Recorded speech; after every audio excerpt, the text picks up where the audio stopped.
So I was supposed to have a book review out for Bobby Orr, my story, and but I'll tell you this much: this book so far is just good.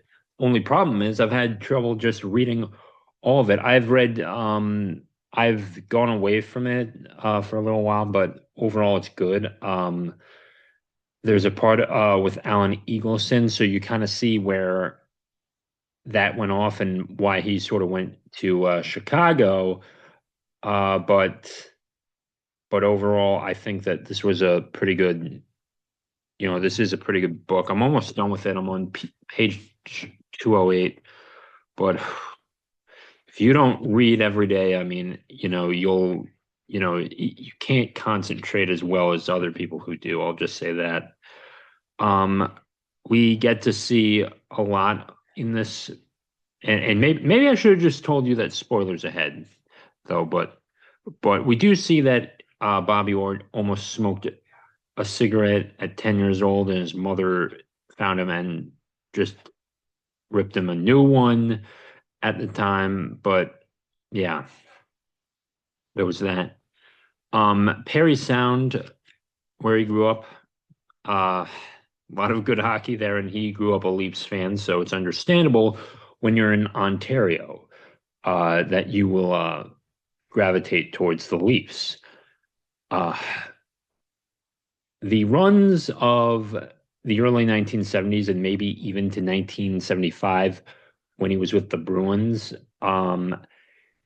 yeah, he was definitely disappointed in his performance because he felt like he could have won a few Stanley Cups too. Now, I like the way that this is written. First of all, it's organic. It's not, you know, you can tell that it's his work, or at least he had a someone to transcribe what he said as well. And he did have an editor, but you know, it's organic, and these are the type of books I do like to read more than anything. And it's no wonder why this is a New York Times bestseller. Best part of I believe it was 1970. Let me check something here. 1970. Let me, yeah, 1970, where Bobby Orr scored that goal, or 1970 goal. Yeah. Yeah, yeah, and it occurred on May 10th. And after all of that, it was that moment where he became a legend too.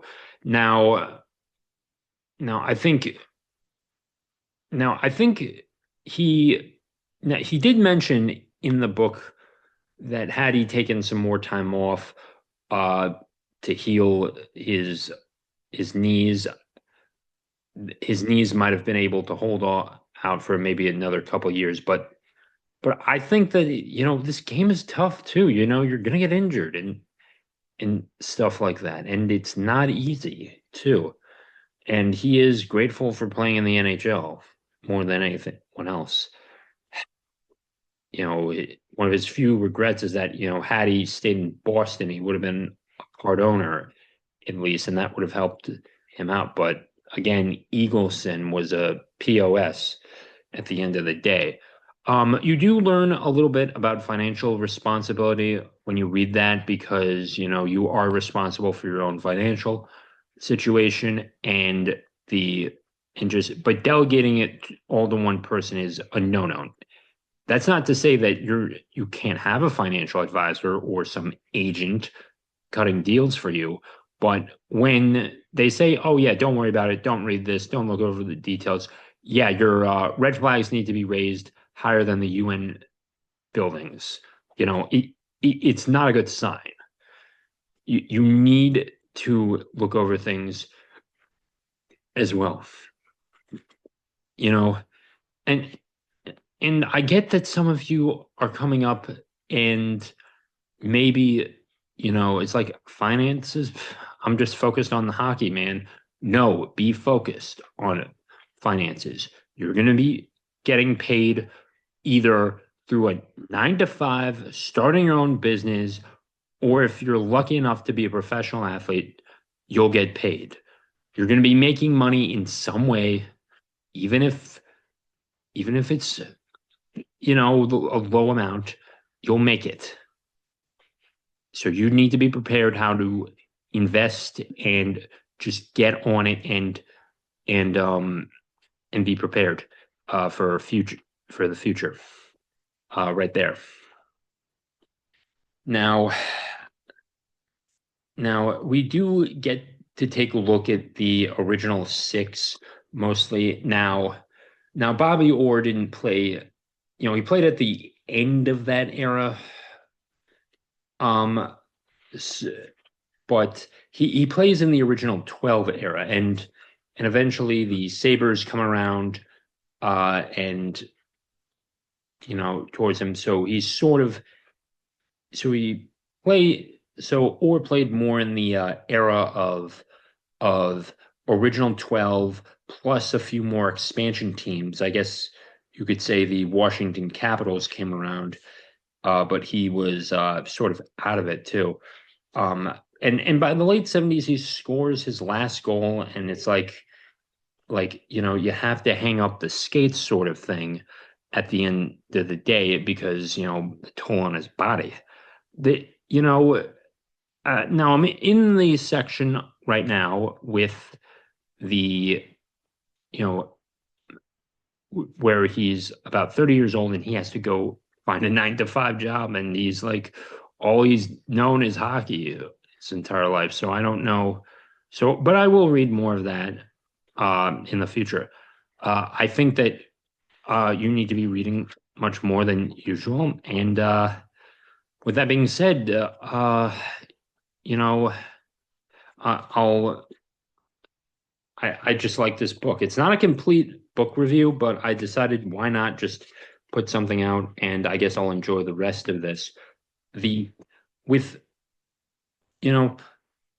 hockey and baseball are my two favorite sports, and in the book I actually found out that Bobby Orr was on a championship baseball team back in his youth.